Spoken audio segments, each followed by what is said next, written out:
Vamos seguindo com o nosso próximo tema, com a análise do tema dos cuidados integrais. Cuidar, cuidar-se e ser cuidado, com a participação do coordenador do Núcleo de Cuidados Integrativos do Hospital Sírio-Libanês, professor Plínio Kutait. Por favor, seja bem-vindo. Também chamo aqui, para compor a nossa mesa, a médica e diretora do Instituto Assali Medicina Personalizada, a doutora Vânia Assali, seja bem-vinda. E o founder e CEO da Agile Be Active, senhor Caio Agnon. O palco é de vocês, sejam bem-vindos.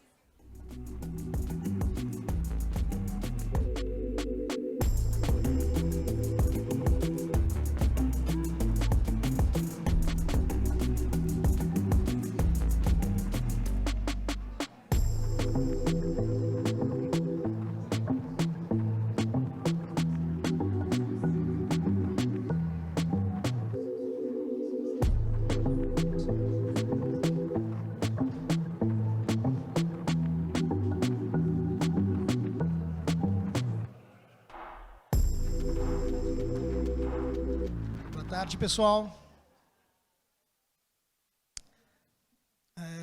Antes de tudo, queria agradecer a Márcia por proporcionar esse painel super interessante que a gente vai fazer daqui a pouco, nesse momento, com a doutora Vânia e o Plínio, para a gente discutir um pouco saúde, a construção de saúde, e não simplesmente o tratamento de doença. Para a gente é super gratificante estar num evento como esse, onde a gente começa a ter contato com esse universo novo, que é o universo do cuidado, dos cuidadores. No meu caso, algo recente, né? Até pouco tempo atrás era um universo longe para nós, da Aegis, e a gente está bastante interessado em tudo que está acontecendo nessa evolução, nesse novo olhar, de como a gente vai tratar essa sociedade madura que está crescendo a cada momento.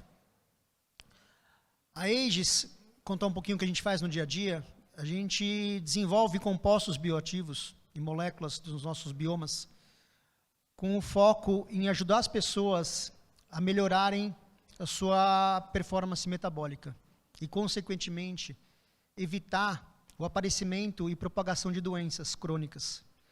Se a gente olha nessa sociedade hoje, essa sociedade madura que nós vivemos, grande parte das doenças, elas poderiam ser evitadas ou mesmo moduladas.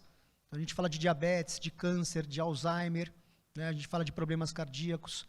São problemas, possivelmente, que se tratássemos antes ou tivéssemos maior consciência de como fazê-lo, a gente teria um desfecho melhor no futuro. E eu acho que esse é um papel que vocês têm. Eu acho que um papel de um cuidador, daqui em diante, não é apenas cuidar desse idoso ou dessa pessoa que vocês estão atendendo no momento, mas também cuidar dessa família, né, propagar boas práticas médicas, boas práticas de saúde. E eu acho que esse é um universo muito importante. Tá? A longevidade é um tema que cresce a cada dia.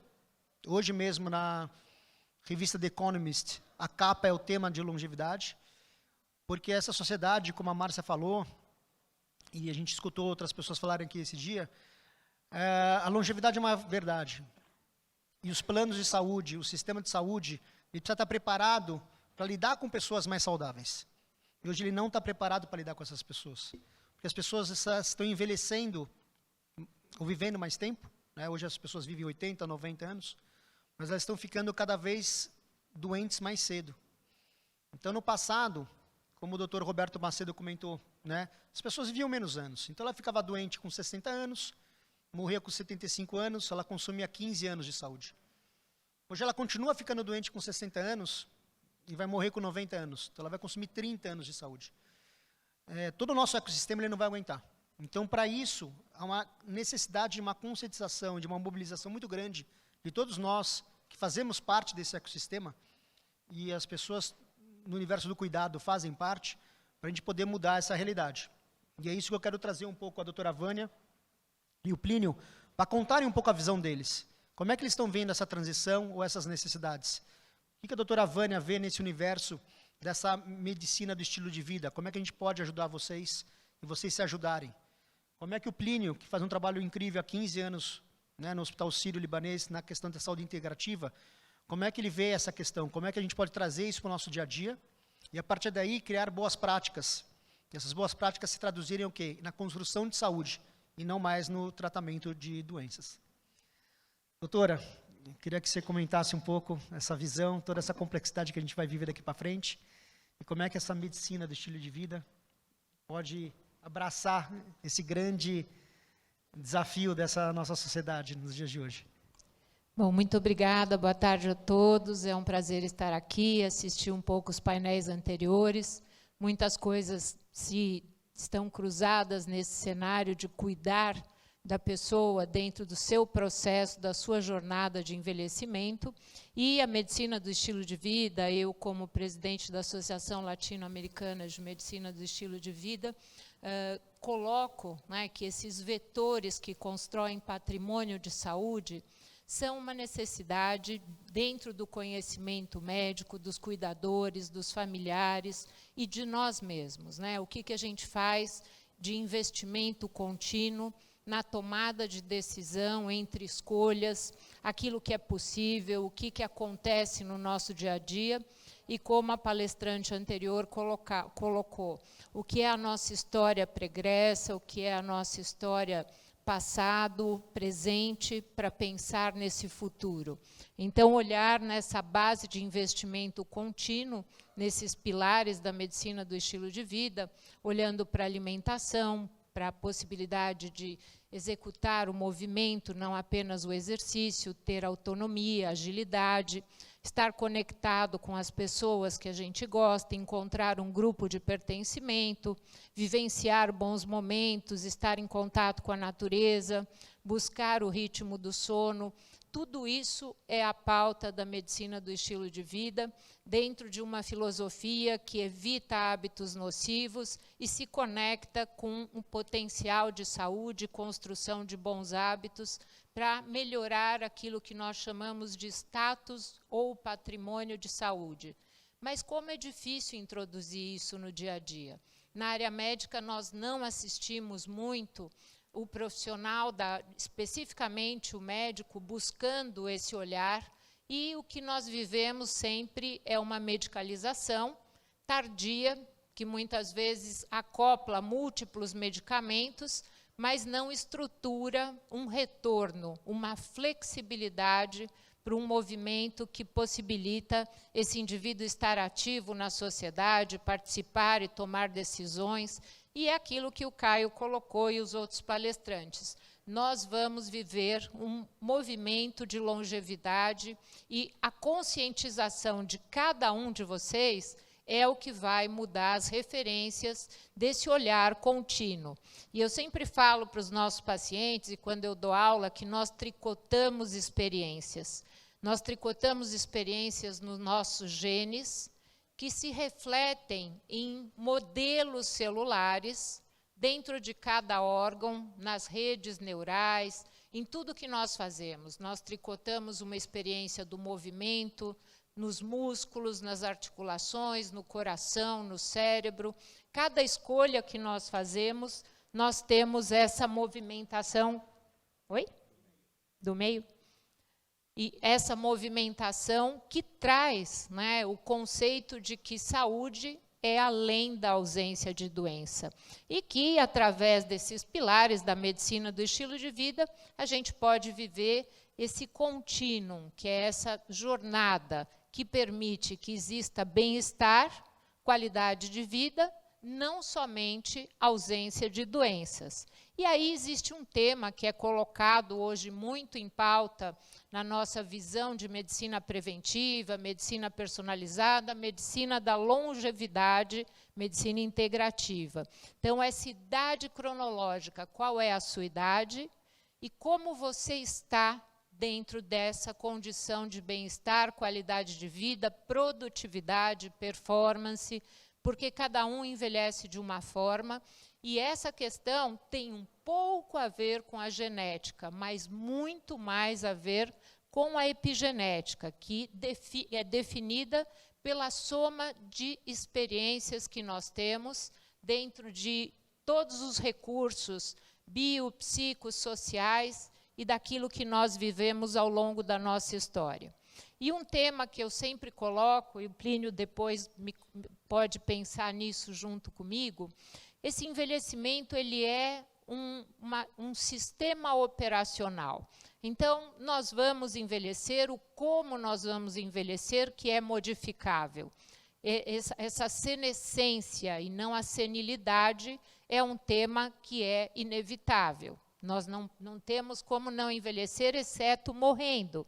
E essa situação que nós falamos, que o envelhecimento é metastático, por quê? Porque os nossos órgãos vão cansando, e à medida que um órgão cansa antes do outro, essa sequência de vetores funcionais que mantêm um corpo saudável vão perdendo a capacidade de voltar a um status de saúde. E aí eu quero fazer um convite para vocês para pensar nessa jornada de longevidade, né? Existe uma chamada para todos que estão aqui para fazer um voo, né, um voo de saúde, e entrar na possibilidade de viajar por 125, 140 anos. Então, essa jornada é uma jornada que nós não temos o final do voo, nós não sabemos qual vai ser.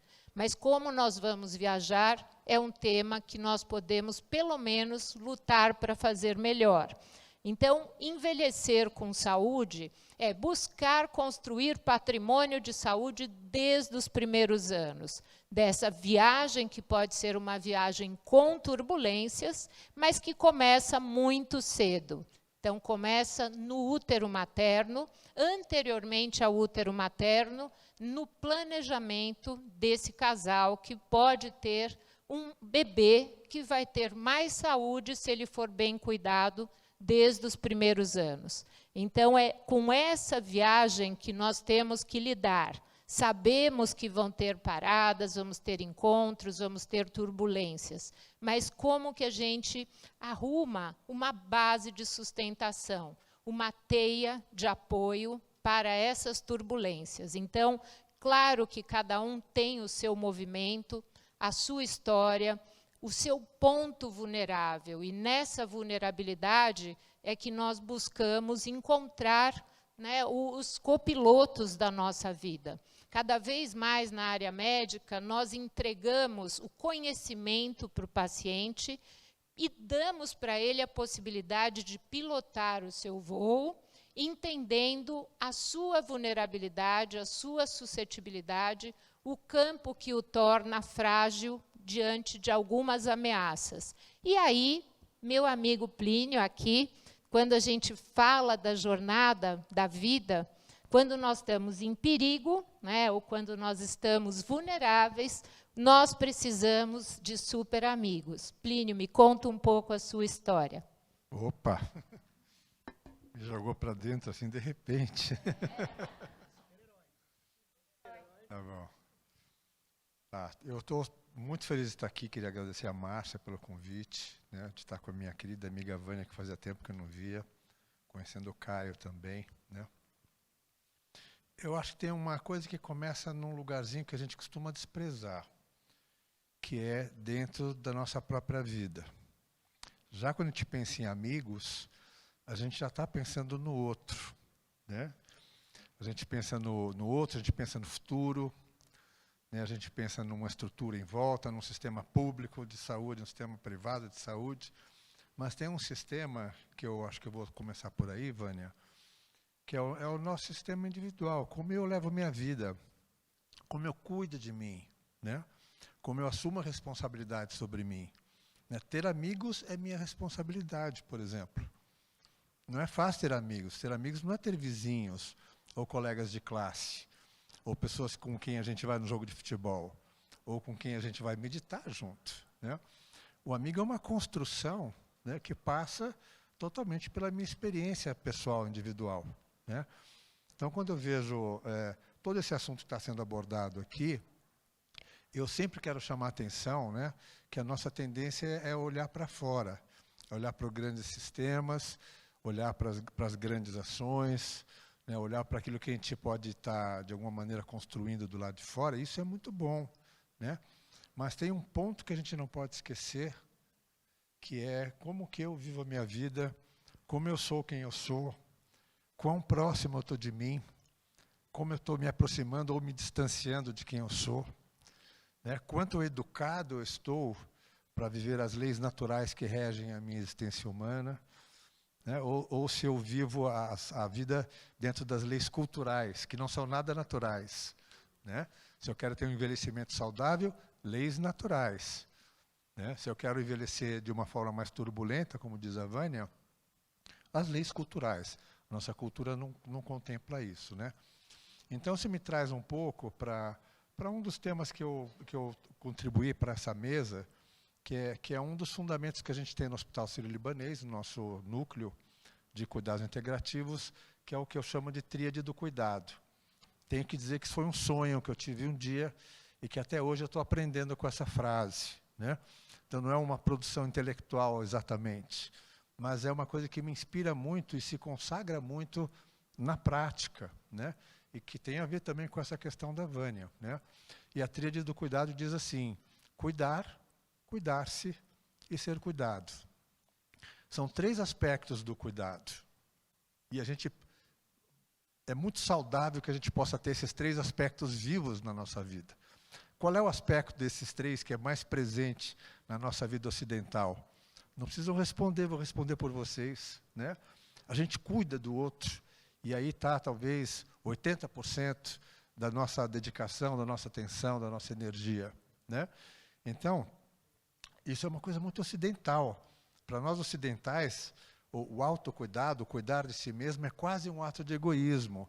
É um equívoco que a gente tem, é um pensamento equivocado que a gente tem.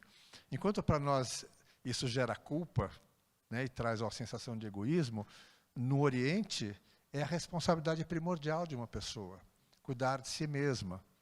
Porque quando eu cuido de mim, isso vai para o outro também.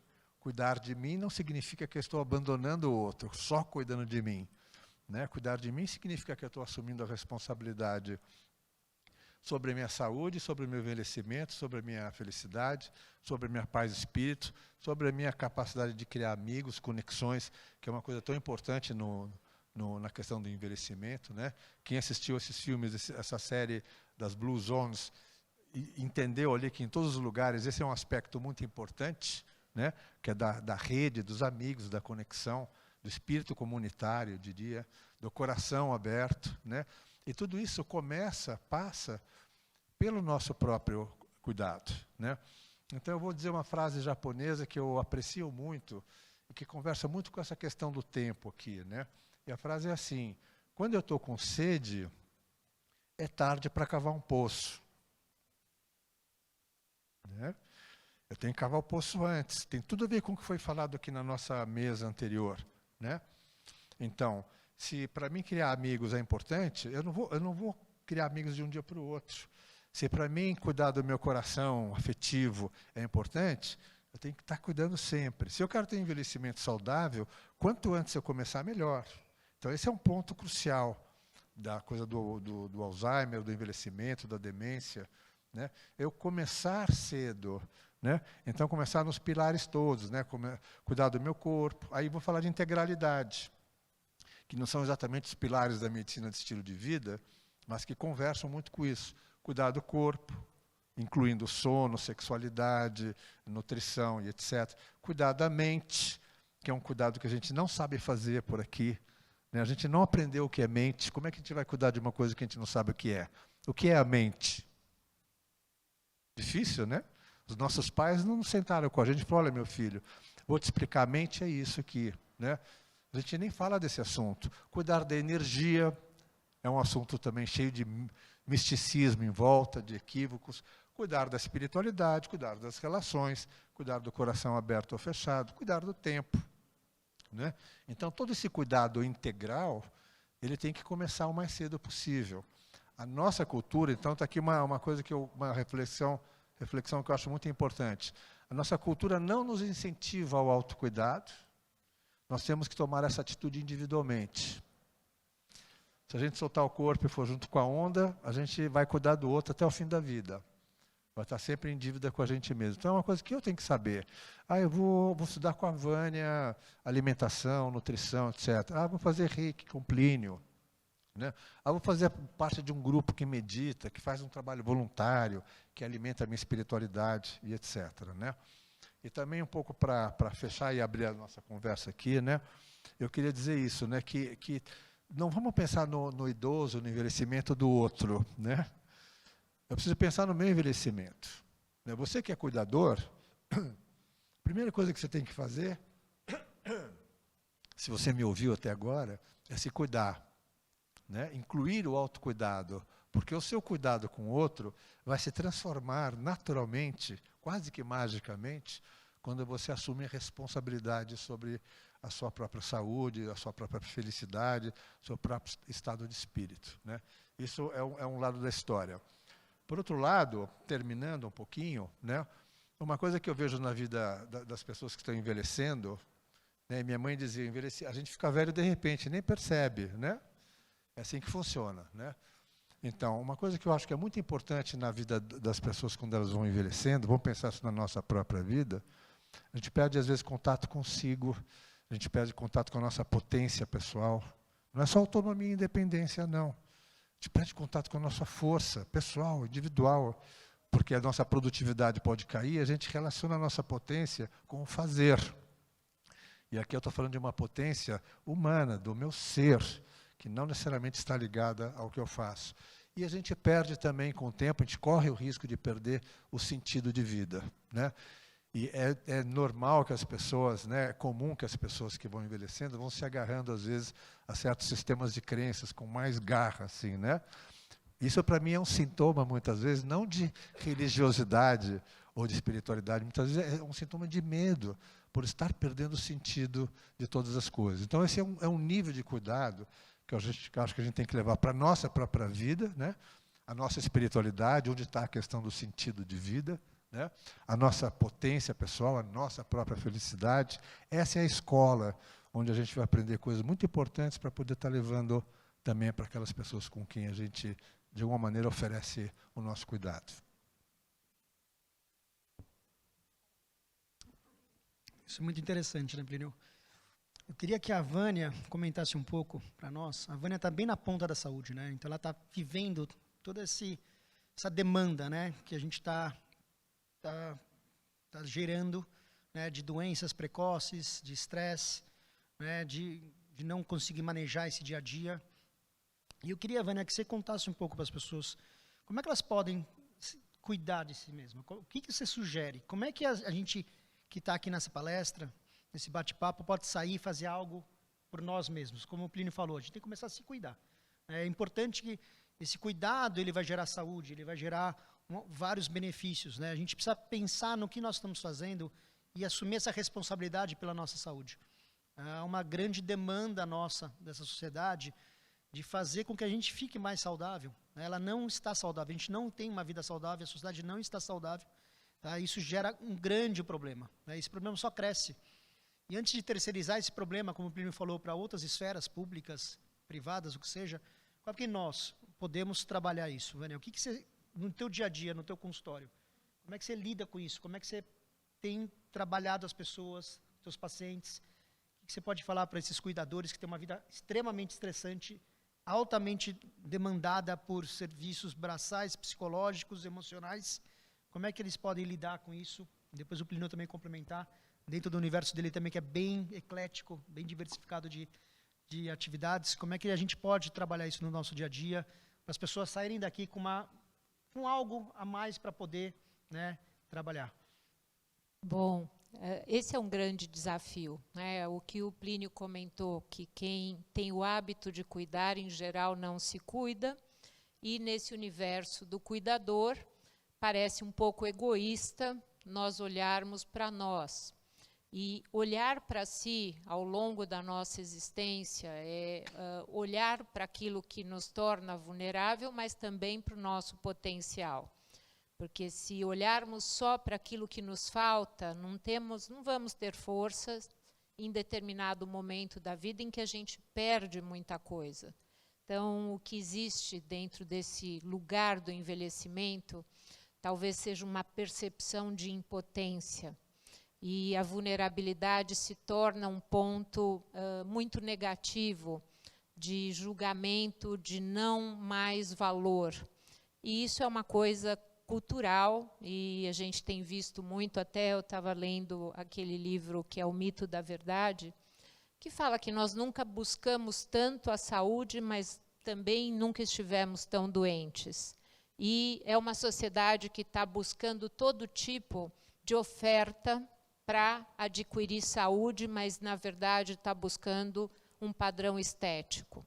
Esse padrão estético doentio, né, de julgar, né, o que é o belo como o jovem, é uma das questões que acontece no dia a dia, e nessa jornada, por exemplo, de atendimento, de consultório, que eu trabalho com a área de longevidade também, com a medicina personalizada, existe tanta coisa que aparece no mercado, mas o que existe, na verdade, muito pouco conhecimento sobre as questões celulares que transcorrem nesse modelo de envelhecimento e que acontece de uma maneira única em cada paciente.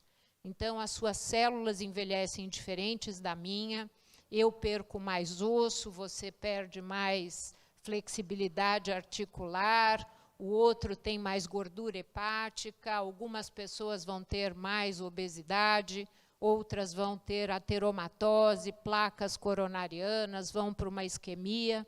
Então, olhar para essa questão através da ciência da longevidade, da gerociência, entendendo os modelos celulares que estão ali cochichando com cada órgão a partir das nossas escolhas. Então, olhar para essas escolhas como um campo de informação para as células. A gente precisa aprender a ser gentil com as células. E isso eu falo para todo mundo. Seja gentil com as células, não fale tão alto com ela. Não brigue, não exagere na comida, não exagere no esporte. Tenha uma delicadeza na comunicação dos contratos que você faz com a sua vida e com a sua saúde. Porque a célula tem lá os genes que estão loucos para transcrever boas experiências, mas se a gente também consome tudo demais, faz escolhas que não são adequadas, você vai queimando a capacidade de regeneração desses tecidos. Então, não queimar a estrutura que te devolve saúde, que é o material genético, com toda a capacidade de regenerar tecidos, órgãos e manter esse corpo funcional o maior tempo possível. Então, certamente, né, a gente tem aí modelos de longevidade em animais, tem uma série de teorias que hoje já estão no mundo, e dentre elas, consumir menos, ter uma restrição calórica com alimentos de alta qualidade. Alimentação preferencialmente baseada em plantas e vegetais, podendo 70% dela ser rica em fitoquímicos, um prato colorido, de preferência alimentos orgânicos, chás, tudo que puder ser extraído da natureza e que você tenha a chance de preparar na sua condição social. A gente não precisa se entupir de cápsulas quando você tem uma alimentação equilibrada. Mas com pressa, vocês aí cuidando de pessoas, a gente come o que consegue, o que está ali, o que dá, um monte de pacotes, um volume calórico sem nutrientes essenciais, e aí olhar para essa dificuldade de fazer escolhas nutricionais inteligentes. Então, começar com esse olhar. Eu acho que a gente põe essas células, eu tento sempre olhar para o paciente e falar, mas que coisa, você não está sendo gentil com essas células. Olha quanta coisa, um monte de cigarro nesse pulmão, esse monte de célula sufocada em fumaça, que dureza, né? E outra coisa é olhar para esse modelo do envelhecimento, não desistir de vocês mesmos, né? Da gente que desiste da nossa história, porque ao mesmo tempo que cuida do outro, enxerga no outro a possibilidade de ficar igual. Eu mesmo tenho, algumas vezes, eu uso esse critério, eu falo, meu Deus do céu, eu não sei se eu daria conta de estar lutando pela vida assim. Mas para não estar assim, eu preciso cuidar anos e anos anteriores, Mas e se for tarde? Como vai? Como que a gente vai fazer? Eu tenho 62, você pode confessar a sua idade? 66. E você? 53. Uma criança, né? Também Ainda achei. está, né, no período gestacional do envelhecimento. Né? E o interessante é que o que vai ser importante daqui para frente, gente, não é mais a idade cronológica. Como a Vânia mostrou, é a idade biológica. E cada vez mais a gente tem marcadores e testes rápidos, cada vez mais baratos, que a gente vai conseguir medir isso. Então, o que a Vânia fala de a gente cuidar bem da célula, a gente vai conseguir perceber se a gente está usando melhor ou não essa célula. A partir do momento que você tem uma idade biológica maior que a sua cronológica, algo está errado. Então, você saber fazer essa modulação é super importante. E, por incrível que pareça, essa modulação é possível e é fácil de ser feita, né, Vânia? Não há grandes segredos, mas a gente precisa ter a consciência que a gente precisa entender o nosso processo de envelhecimento e como nós estamos envelhecendo. E, a partir daí, a gente vai ter um controle muito superior, né, de como a gente vai lidar com essa saúde que a gente vai construir. A gente não estoca a saúde, a gente precisa construir essa saúde todos os dias. Isso é muito interessante, né? Então, e aí está essa roda gigante, né, cheia de informações, de redes bioquímicas, mas o que ela fala? Que, na verdade, o envelhecimento está na história, né, dos nossos mecanismos de reparo, na perda desses sensores nutricionais, nos mecanismos oxidativos, e aí ser delicado com as células, comendo menos e melhor. E aí tem uma série de tendências de mercado, mas quando se pensa em nutrição emocional, a rede também de conexões que nós fazemos entre as pessoas e conosco. Então, esse modelo de viver de uma maneira mais respeitosa, saber parar, ter o tempo e a sincronicidade com os ritmos do planeta.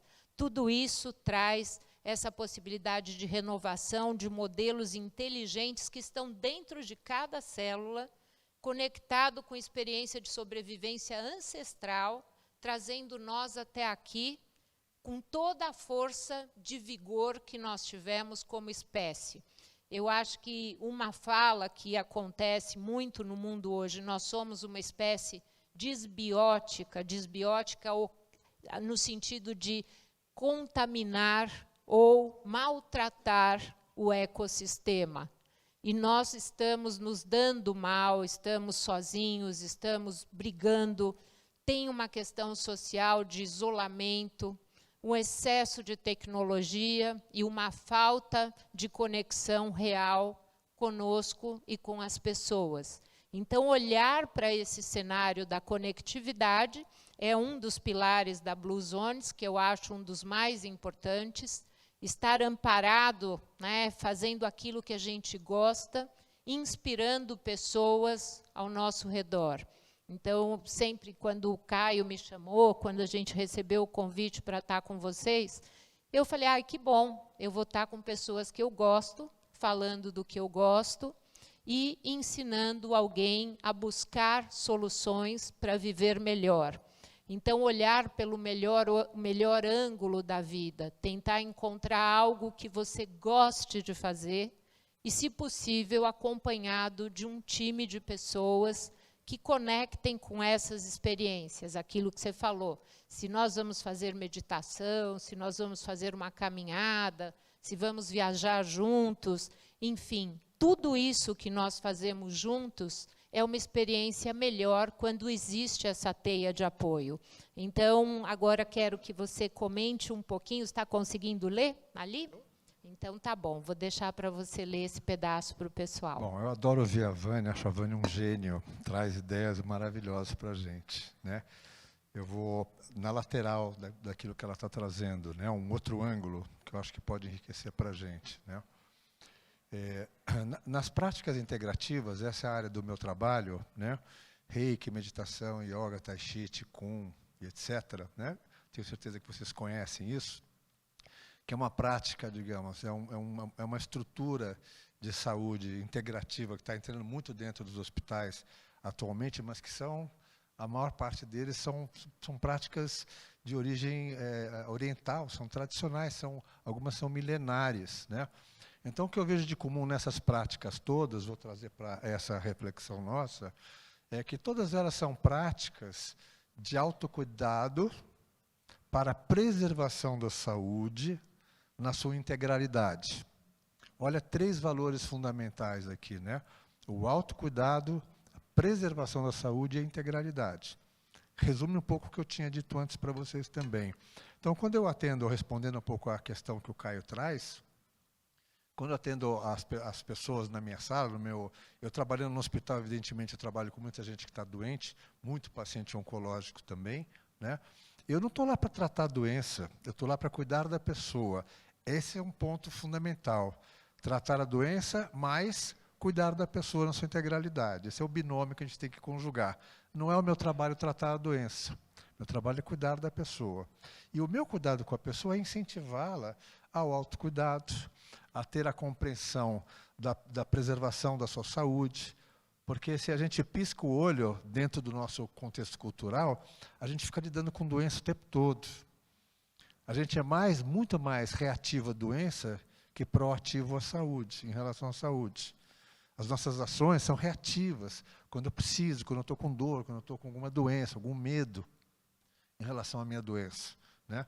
Então, preservar a saúde não é cultural, de novo. Isso nós temos que, individualmente, compreender e buscar se alimentar, se educar, para poder ter uma atitude mais de preservação. E na integralidade, como eu falei, né?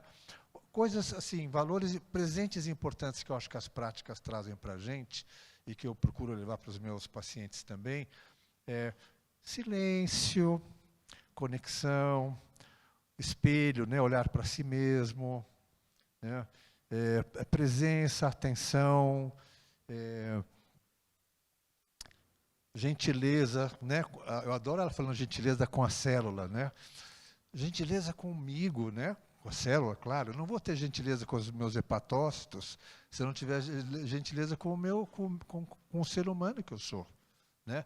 Então, eu me lembro de ter visto uma vez uma palestra, fui ver uma palestra do Dalai Lama no Brasil, e ele dizia, não precisa ser budista, não precisa ter religião, não precisa acreditar em Deus, mas tem 5 coisas que a gente tem que cultivar na vida, e que eu acho que cabe nessa reflexão. Ele fala amor, compaixão, respeito, ética e gentileza. E se você já estiver pensando nessas 5 coisas para o outro, já está no caminho errado, né? Como é que é o meu amor por mim? Como é que é minha autocompaixão? Respeito por quem eu sou, pelas minhas luzes, pelas minhas sombras, pelas minhas doenças, pelas minhas dificuldades, né? Eu sou ético em relação a mim mesmo? Sou gentil em relação a mim mesmo ou não, né? E eu acho que, para finalizar, eu sinto que os nossos segundos estão terminando aqui, eu quero fazer um pequeno depoimento sobre envelhecimento.